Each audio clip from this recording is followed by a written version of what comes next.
श्याम लक्ष्मी नारायण मातृदेवो नंतर पितृदेवो भव. तुम्ही संत माय बाप कृपावंत. अगोदर माय मग बाप, अगोदर पार्वती मग शंकर, अगोदर सीता मग राम, अगोदर राधा मग श्याम, अगोदर मातृदेवो नंतर पितृदेवो. कुळी कन्या मग पुत्र, अगोदर कन्या नंतर पुत्र. म्हणून आपण या ठिकाणी लक्षात घेतलं तर यत्र नार्यस्तु पूज्यन्ते रमन्ते तत्र देवता. नारीची ज्या ठिकाणी पूजा होते त्या ठिकाणी भगवंत विराजमान असतात असं आपल्याला शिकवलेलं आहे. म्हणून आज या ठिकाणी आई वडिलांचा सन्मान होत असताना मनामध्ये खूप आनंद आहे. मी म्हणतो आज आईमुळेच आपण सगळे जण जगात आहोत. आईच नसती तर जगच नसतं, बरोबर आहे ना. जर आई नसती तर जगच नसतं. म्हणून आज आपण जे दिसतोय हे सर्व जर देण कुणाचे असेल तर आपल्या आई वडिलांचे आहे. म्हणून मी आईबद्दल एक प्रसंग सांगेल की माझ्या जीवनात सत्य घडलेलं आहे. आजपर्यंत झरकरजी मी त्याची कुठेही वाच्यता केली नाही किंवा त्याचा प्रचार प्रसार किंवा काही बोलण्याचा अट्टहास कधी केला नाही. पण आज मला तो बोलावासा वाटतो की आमची वारकरी संप्रदायाची बाबा परंपरा आहे. आमची दिंडी घरून पायी आळंदीला येते, आळंदीवरून पंढरपूरला, आणि पंढरपूरहून परतीचा प्रवास आमचे वडील पुन्हा विना घेऊन आळंदीला येत असतात. जेव्हा मी लहान होतो तेव्हा आम्ही सर्वच घरची मंडळी पायी आळंदीला जायचो. आणि आळंदीला जात असताना पैठणच्या जवळ एक आखात वाडा आहे आणि तिथं आमची दिंडी मुक्कामाला थांबलेली आहे. आज मी तो प्रसंग सांगेन. मुक्कामाला थांबल्यानंतर सकाळी आम्ही सर्व आंघोळीसाठी गेलो आणि मी लहान होतो, म्हणजे मला हा प्रसंग कळत नव्हता. मोठं झाल्यानंतर आईने मला सांगितलं बरं का. लहान होतो आणि त्या कालव्यामध्ये काही पोहत होती. मग मला असं वाटलं ही जर तरुण मुलं पोहत आहेत मग आपल्याला पोहणं काय येत नाही, कारण कळतच नव्हतं ना. मग मी त्या पाण्यामध्ये पोहणं नसताना उडी मारली.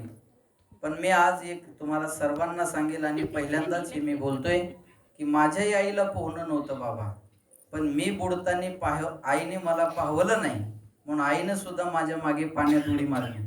पण आमच्या दिंडीतल्या चोपदारांनी आम्हा दोघांनाही धरून पाण्याच्या वर बाहेर काढलं. कदाचित ते तेव्हा घडलं नसतं तर आज मी या ठिकाणी उभा राहिलेला दिसलो नसतो.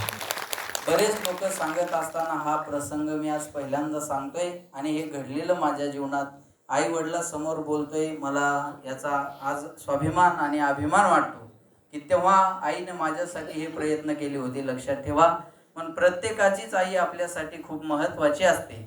आणि आज आपण ज्यांच्या निमित्तानं कार्यक्रम करतोय ते पंतप्रधान मोदी साहेब हिराबेन यांच्या पुण्यतिथीच्या निमित्तानं हा कार्यक्रम आहे. कदाचित त्या मातेनं या रत्नाला जर जन्म दिला नसता तर आज भारताची उंची जगामध्ये वाढलेली आपल्याला दिसली नसती. आज भारताची उंची जर जगामध्ये कोणी वाढवली असेल ते पंतप्रधान नरेंद्र मोदी साहेबांना वाढवलेली आहे.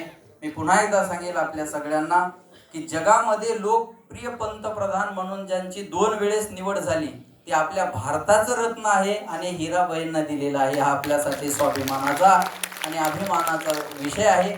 आणि आपल्या महाराष्ट्रासाठी मराठी भाषेला ज्यांनी दर्जा मिळवून दिला, आपल्या मराठी भाषेला ज्यांनी दर्जा मिळवून दिला तो सुद्धा नरेंद्र मोदी साहेबांनीच दिलेला आहे. पण वेळोवेळी देहूला सुद्धा संत तुकाराम महाराजांच्या मंदिरामध्ये मला वाटतं मोदी साहेबांचं आगमन त्याही ठिकाणी झालेलं होतं. पण नेहमीच या महाराष्ट्रावर मोदी साहेबांचं विशेष प्रेम आहे, कारण महाराष्ट्रात छत्रपती शिवाजी महाराज ज्ञानोबा तुकोबाराय आहेत. छत्रपती शिवाजी महाराजांचा हा महाराष्ट्र आहे आणि म्हणून आपल्या या महाराष्ट्रावर विशेष प्रेम साहेबांचं आहे. आणि त्या निमित्तानं हा कार्यक्रम या मंडळीने घडून आणला. मी पहिल्यांदा आपल्या तिघांचे खूप खूप आभार मानेन की आपण अशा कार्यक्रमामध्ये आम्हाला या ठिकाणी बोलवलं. पहिल्यांदा आम्ही तुमच्या सगळ्यांच्या ऋणामध्ये राहू इच्छितो. म्हणून आमचे व्यंकट गुंड पाटील आणि आमचे किरण झरकर साहेब आणि लड्डाजी यांच्यासाठी एकदा जोरदार टाळ्या सर्वांनी वाजवा. सर्वांनी जोरदार टाळ्या त्यांच्यासाठी वाजवा.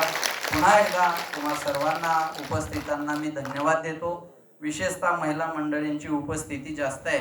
तुम्हा सर्व महिलांना, वडीलधाऱ्यांना सर्वांना या ठिकाणी धन्यवाद. आणि या ठिकाणी माझ्या वाणीला विराम. रामकृष्ण हरी.